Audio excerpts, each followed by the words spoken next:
চৌধুরী। আগে হ্যাঁ, ইনি আমাদের সেই পরিচিত সলিল চৌধুরী, যাকে আমরা সঙ্গীতজ্ঞ এবং সুরকার হিসেবে চিনি। তবে তিনি বেশ কিছু কবিতা ছড়াও লিখেছেন। সে সম্বন্ধে আমরা খুব একটা বেশি পরিচিত নই, অন্তত আমি তো নই। তো এই ছড়াটি, কবিতাটি পেলাম হঠাৎ। বড় চমৎকার। আমি একটু পড়বার চেষ্টা করছি।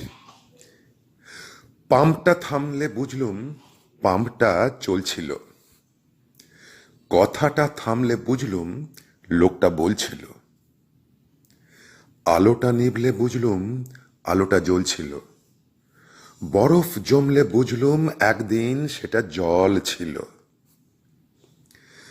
ভালোবেসে শেষে বুঝলুম কত তার মাঝে ছল ছিল, রাজনীতি ছেড়ে বুঝলুম কত তার মাঝে খল ছিল,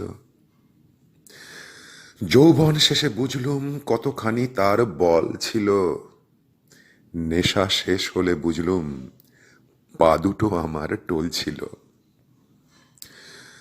বক্তৃতা শেষে বুঝলুম কতখানি তাতে গুল ছিল, টাক মাথা হয়ে বুঝলুম একদিন তাতে চুল ছিল, আর আর জীবন থামলে বুঝলুম জীবনটা বেশ চলছিল।